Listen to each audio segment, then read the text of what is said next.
ನಾವು ಹೊಸಪೇಟೆಯಿಂದ ಬಂದಿದ್ದೀನಿ.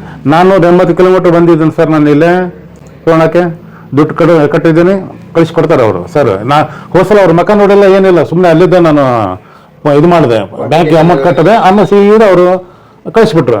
ಪ್ಯಾಕೇಜಿಂಗ್ ಹೆಂಗಿತ್ತು, ಏನು ಪ್ರಾಡಕ್ಟ್ ಯಾವುದೋ ಡ್ಯಾಮೇಜ್ ಇಲ್ಲ, ಏನಿಲ್ಲ, ಆರಾಮಾಗಿ ಬಂದ್ಬಿಡ್ತು. ಅವ್ರ ಪ್ರಾಡಕ್ಟ್ ಆಗಿದೆ. ಆಮೇಲೆ ಪ್ಯಾಕೇಜಿಂಗ್ ಹಂಗೆ ಮಾಡಿದ್ರು ಪೂರ ಚೆನ್ನಾಗಿ. ಮಿರ್ಚಿ ಮಾಡೋರು, ಖಾರ ಮಾಡೋರು, ಬೇಕರಿ ಅವರು, ಸಿಸ್ಟನ್ ಅವರು, ರೆಸ್ಟೋರೆಂಟ್ನವರು, ಹೊರಗಡೆ ಇದು ನಿಮ್ಗೆ ಯಾವ್ದು ಬೇಕಾ ಒಂದು ಸ್ಟವ್ ಇದೆ ಸರ್, ಸೈಜು ನೀವು ಸಣ್ಣ ಬೇಕಾ ಸಣ್ಣದು, ಮೀಡಿಯಂ ಬೇಕಾ ಮಿಡ್ಲು, ಇದು ದೊಡ್ಡದು ಬೇಕಾ ದೊಡ್ಡದು, ಎಲ್ಲ ಥರ ಇದೆ. ಬಂದು ನೋಡ್ರಿ ಬೇಕಾರೆ ನೀವು ವಿಡಿಯೋಗಳು ನೋಡ್ರಿ, ಯೂಟ್ಯೂಬ್ ನೋಡ್ರಿ, ಇವ್ರದ್ದು ದೇಶಿ ಪ್ರಾಡಕ್ಟ್ ಅಂತ ಹೊಡೀರಿ, ಬಂದ್ಬಿಡ್ತದೆ ಇಮಿಡಿಯೇಟ್ ಆಗಿ. ಆಮೇಲೆ ಅವ್ರಿಗೆ ಎಲ್ಲದು ಭಾಳ ಸಪೋರ್ಟ್ ಮಾಡ್ತಾರೆ. ಆಮೇಲೆ ನೀವು ಅಕಸ್ಮಾತ್ ಅವ್ರು ವಾಟ್ಸಪ್ ನಂಬರ್ ಅಕಸ್ಮಾತ್ ಓಕೆ ಅಂತ ಹಾಯ್ ಅಂತ ಕಳಿಸಿದ್ರೆ ನಮಗೆಲ್ಲ ನೀವು ಅವ್ರದ್ದು ಪ್ರಾಡಕ್ಟ್ ಎಲ್ಲ ಕಳಿಸ್ಬಿಡ್ತಾರೆ ನಿಮಗೆ.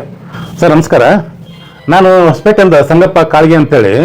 ನಂದು ಸ್ವೀಟ್ ಸ್ಟಾಲ್ ಇದೆ, ಆಮೇಲೆ ಮತ್ತು ಬೇಕರಿ ಇದೆ. ನಂದು ಡೈಲಿ ಒಂದು 100-120 kg ನಂದು ಪ್ರಾಡಕ್ಟ್ ಆಗುತ್ತೆ.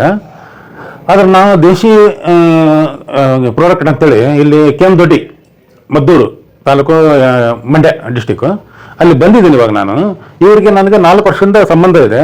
ಯಾಕಂದ್ರೆ ಒಂದು ಪ್ರಾಡಕ್ಟ್ ತೊಗೊಂಡಿದ್ದೆ ನಾನು ಇವ್ರದ್ದು, ಸುಮಾರು ಒಂದು 4-4.5 ವರ್ಷ ಆಯಿತು.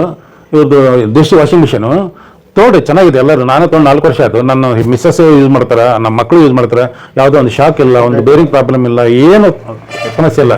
ತೊಗೊಳ್ರಿ, ಚೆನ್ನಾಗಿದೆ. ಆಮೇಲೆ ನಾನು ಬರೋ ಟೈಮ್ನಾಗ ಇಲ್ಲಿ ಬಂದು ನೋಡ್ಬೇಕಂದ್ರೆ ನನಗೊಂದು ಮತ್ತೊಂದು ಮಿಷನ್ ಬೇಕಾಯ್ತು ಸರ್. ಅದು ಯಾಕಂದರೆ ಇದು ಸ್ಟೋವ್, ಆ ಸ್ಟೋವ್ ಸಲುವಾಗಿ ಇಲ್ಲಿ ಬಂದು ನೋಡಿದೆ, ಚೆನ್ನಾಗಿತ್ತು. ಎಲ್ಲ ಪ್ರಾಡಕ್ಟ್ ಚೆನ್ನಾಗಿದೆ, ದೇಶಿ ಪ್ರಾಡಕ್ಟ್ ನಾನು ಬೆಳೆಸ್ರಿ.